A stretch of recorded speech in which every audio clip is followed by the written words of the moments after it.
हाँ, old John with white hair does laugh away care. बिना किसी की परवाह किए हुए ये बूढ़ा जॉन मुस्कुराते रहता है संध्या के समय। Sitting under the oak tree, ये ओक नाम का ये गाछ है, उसके नीचे बैठा हुआ। अमॉन्ग द ओल्ड फोल्क, इन सारे पुराने पुराने ओल्ड फोल्क यानी कि फोल्कों के साथ बैठकर ये मुस्कुराता है। अपने जितने भी बूढ़े फॉल्क लोग हैं, इनके पार्टनर लोग हैं, फॉल्क का मतलब होता है इनके जितने बूढ़े फॉल पार्टनर्स लोग हैं, कलीग्स लोग हैं, उनके साथ पेड़ के नीचे, ओक ट्री के नीचे बैठ करके मुस्कुराता हुआ रहता है बिना किसी का परवाह किए। They laugh at our play, वे मुस्कुराते हैं हमारे खेल कूद को देख करके, हमारे खेलों को देख करके वे भी काफी मुस्कुराते हैं। They laugh at our play and soon they all say, और कुछ ही देर बाद वे सभी कहते हैं, such were the joys when we all girls and boys in our youth time were seen on the echoing green. They laugh at our play and soon they all say, वे हमारे खेल कूद को देख करके मुस्कुराते हैं और थोड़ी देर में कहते हैं, such were the joys where we all girls and boys, मतलब ये खेल कूद हमारे यौवन काल में जब हम लोग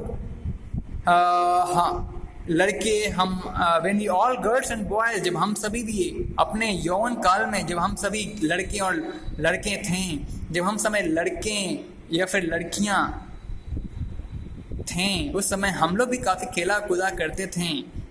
ये सभी आनंद है, ये हमारे समय का भी वही आनंद है जब हम भी लड़की या फिर लड़के हुए करते थे। उस समय हम भी मौज मस्ती खूब किया करते थे। सच वेयर द जॉयज, ये वही आनंद है, ये वही खुशियां हैं जो हमारे पास भी कभी हुए करते थे हमारे युवा अवस्था में, हमारे यौवन काल में। कौन कह रहा है ये सारी बात? ये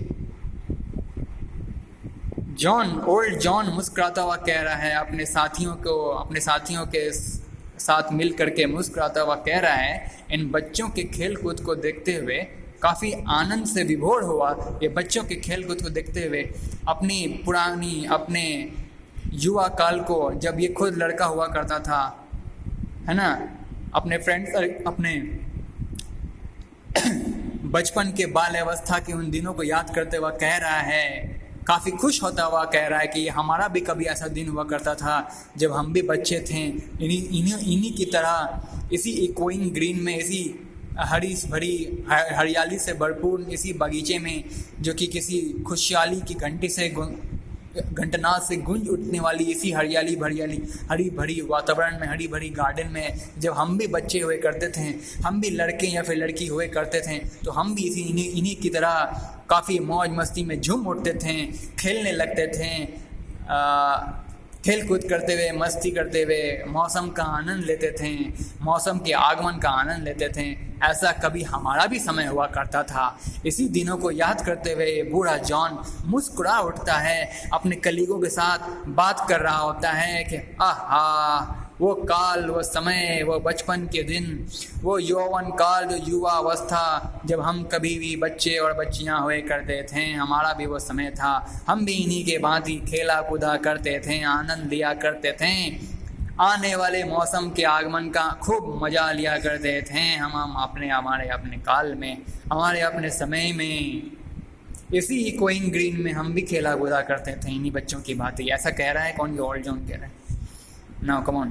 In our youth time were seen on the echoing green, जो कि हमारे यौवन काल में देखा जा सकता था इसी echoing green में, इसी गूंज उठने वाली हरी भरी गार्डन में। Till the little ones weary, no more can be merry. जब तक कि कोई एक भी बच्चा, एक भी इंसान, एक भी व्यक्ति दुखी है, परेशान है, तब तक किसी व्यक्ति का भी सुख संपन्न नहीं हो सकता है। ये क्या कह रहा है Sanjay? Till the little ones weary, no more can be merry. जब तक कोई एक छोटा सा बच्चा परेशान रहता है, लिटिल वंस, लिटिल वंस मतलब छोटा व्यक्ति, जब तक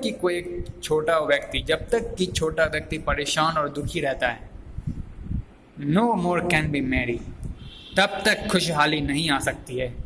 नो मोर कैन बी मेरी, तब तक खुशियों और खुशहाली के गीत नहीं सुनाई पड़ सकती है। खुशनुमा वातावरण, सुख का आभास हो ही नहीं सकता है जब तक कि कोई एक छोटा बंदा, एक छोटा इंसान परेशान है। नो मोर कैन बी मेरी, तब तक कोई भी पूर्ण सुख, पूर्ण आनंदित नहीं हो सकता है। The sun does descend and our sport have an end. कहता है जब सूर्य ढलने की ओर बढ़ता है, अर्थात सूर्य अस्त होने की ओर, जब सूर्य अस्त हो जाता है यानी कि शाम का संध्या हो जाता है, तब हमारा खेल कूद समाप्त हो जाता है। ठीक है, जब सूर्य अस्त हो जाता है तब हमारा खेल कूद भी क्या हो जाता है, समाप्त हो जाता है। The sun does descend and our sports have an end. Okay, now come on to the next stranger. Round the lap of the mother many sisters and brother like birds in their nest are ready for rest। अपनी और उस सूर्य के अस्त होने के बाद सभी खेल कूद समाप्त कर देते हैं। सभी खेल कूद, सभी बच्चे बच्चियां खेल कूद छोड़कर अपनी माँ की गोद में चले जाते हैं। सभी बहनें और सभी भाइयां और सभी बहनें सूर्य अस्त होने के बाद अपनी माताओं की गोद में, लैप्स में, अपनी माताओं की गोद में सर रखने चले जाते हैं।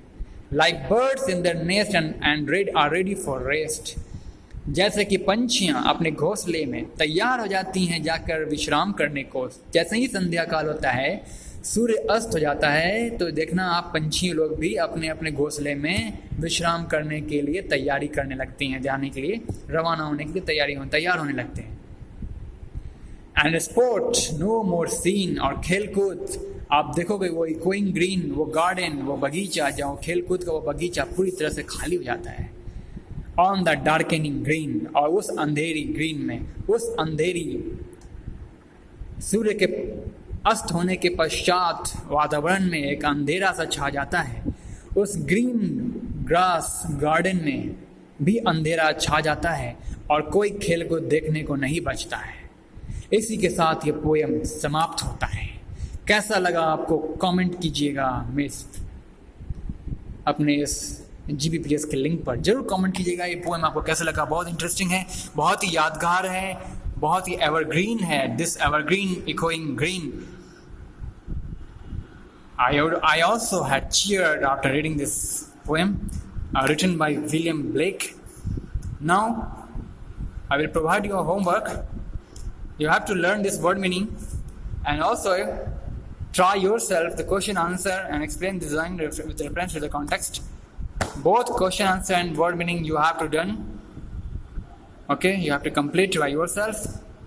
I will also provide you the solution of this question answer in the image attachment. So now wait for my next video of English literature. Stay tuned and Hariom to all. Thank you very much.